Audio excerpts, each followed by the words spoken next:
आदरणीय श्री संजय कुमार झा जी। और हमको लगता है कि यहाँ के स्थानीय लोग यदि उस मन से अपना स्मार पत्र अगर उनको देंगे तो निश्चित रूप से इस जगह को पर्यटन के रूप में विकसित करने में वह एड़ी चोटी एक कर देंगे। जी जी। तो हमारे बीच मौजूद हैं जदयू नेता इंजीनियर कमलाकांत भारती जी, और इन्हीं के आवेदन पे जो है इस पोखरा में जो है पानी देने का काम जो है आज से शुरू हो जाएंगे। सर, यह ऐतिहासिक धरोहर कैसे बचेगा? सिर्फ पानी डालने से कुछ नहीं होने वाला है।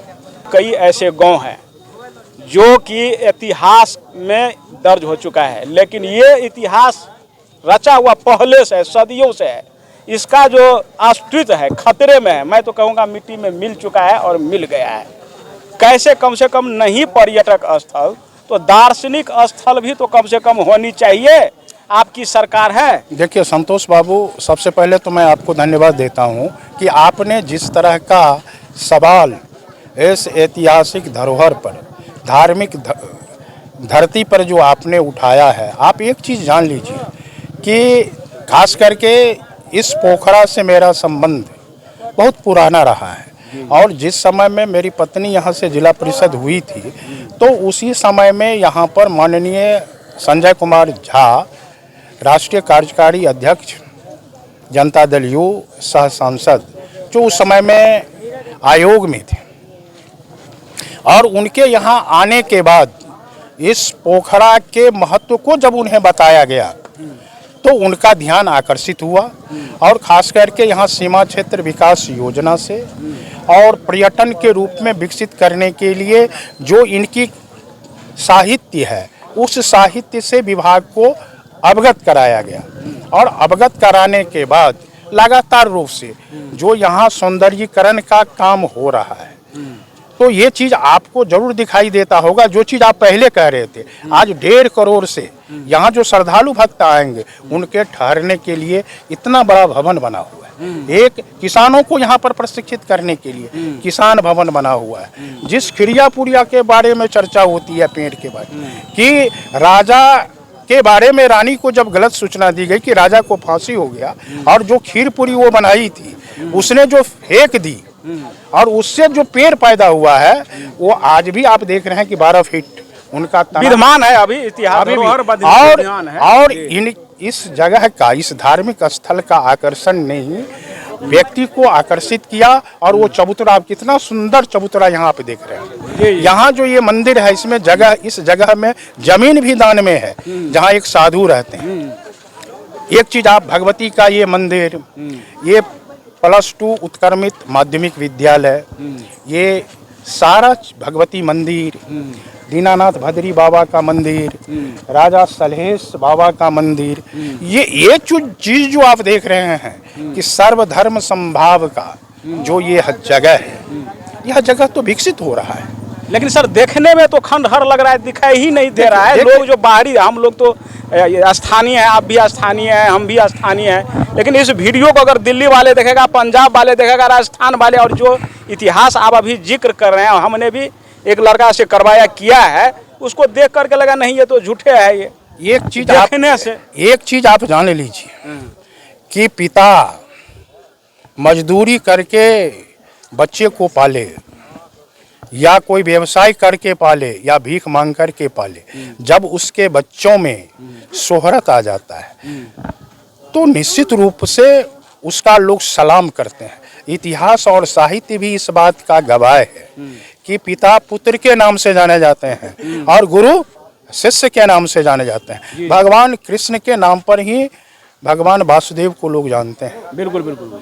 गांधी जी के नाम पर ही उनके गुरु को लोग जानते हैं। तो ये सब चीज जो है, हमारा ये जो सांस्कृतिक धरोहर है, हमारा जो ये धार्मिक धरोहर है, इस धरोहर को हम कैसे आगे बढ़ाते रहे। आपको पता होगा कि इससे पहले संपूर्ण समाज के लोगों ने इतना बड़ा सहयोग राशि दे करके जो पूरा कुम्ही से ये भरा हुआ था, और उस कुम्ही के सफाई में लगभग 10 लाख रुपया ग्रामीण लोगों ने खर्चा किया। और आज जो आप यह सौंदर्यीकरण का आप रूप देख रहे हैं, ये ग्रामीणों के सहयोग से हुआ जी है। जी, चंदा से, जी, जी। सरकार के प्रशासन के द्वारा भी इसमें कुछ काम की गई है, लेकिन मास काम अगर कहा जाए तो जन सहयोग से हुआ है। बिल्कुल बिल्कुल। अभी आप जान लीजिए कि चूंकि जो पानी की समस्या थी कि पानी आएगा कि नहीं आएगा, और इसी कड़ी में लोगों ने यहाँ तक कि यहाँ पर बोरिंग कराने की बात की है, बाहर से इसमें पानी भरने की बात की है, चूँकि पानी ही यहाँ का अमृत है, पानी ही सभी समस्याओं के निदान का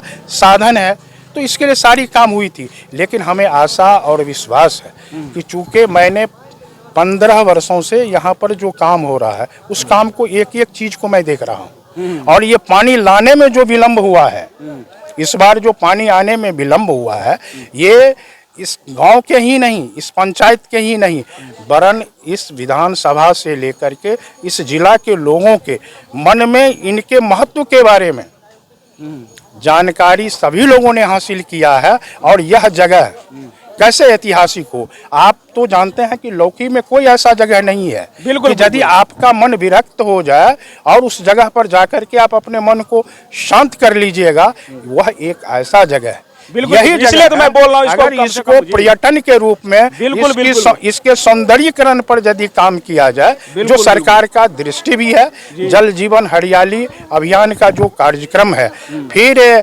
जो ग्राउंड आप देख लीजिए बगल में एक जो ग्राउंड बना है, खेल का जो मैदान बन रहा है ग्राम पंचायत से, ये सब चीज आपको क्या दिखाई दे रहा? जब लोगों के मन में लगा कि ये पर्यटन के रूप में आगे बढ़ेगा, यह दर्शनीय स्थल के रूप में आगे बढ़ेगा, तो एक से एक काम इस पोखरा पर होने जा रहा है। अच्छा, और ये 22 बीघा में फैला है। अच्छा चलिए, लास्ट में यह बताइए कि अभी जो है चुनावी वर्ष है, चुनाव होने हैं, यानी कि 6-7 महीने के बाद हमारे समझ से हो जाएगा चुनाव। उसके बाद क्या आप आश्वस्त करना चाहते हैं जनताओं को जो ये पर्यटक स्थल के रूप में तब्दील हो जाएंगे? और संजय झा जी इस चीज को करने में सबसे आगे रहते हैं, आप वो चाहेंगे तो तुरंत कर सकते हैं। आप एक चीज जान लीजिए सर, कि ये चीज निर्भर करता है इस बात पर कि आपका भावना इनके प्रति कैसा है। जी जी, इस स्थल के प्रति जो यहाँ के स्थानीय लोग हैं, इस जिला के जो लोग हैं, उनकी भावना कैसी है, वह अपने भावना को लेकर के अगर माननीय श्री संजय कुमार झा जी जो मिथिला सपूत के नाम पर जाने जाते हैं, और माननीय मुख्यमंत्री नीतीश कुमार के बाद अगर किसी का विजन है इस प्रदेश में, इस देश में, इस पार्टी में, तो वो है आदरणीय श्री संजय कुमार झा जी। और हमको लगता है कि यहाँ के स्थानीय लोग यदि उस मन से अपना स्मार पत्र अगर उनको देंगे, तो निश्चित रूप से इस जगह को पर्यटन के रूप में विकसित करने में वह एड़ी चोटी एक कर देंगे। जी जी, हमारा पूरा जी, बिल्कुल बिल्कुल। इसके लिए जो है हम भी आगे रहेंगे, आपके साथ रहेंगे, अगर जहां जाना पड़े मैं चलने के लिए तैयार हूं, लेकिन यह पर्यटक स्थल हो जानी चाहिए। और तमाम जनता को उन्होंने सर ने बताया है, कमलाकांत जी ने, और सकारात्मक चीज देखने को जरूर मिलेगा। तो इसी के साथ मैं Santosh Kumar, national news hunt Bihar. धन्यवाद।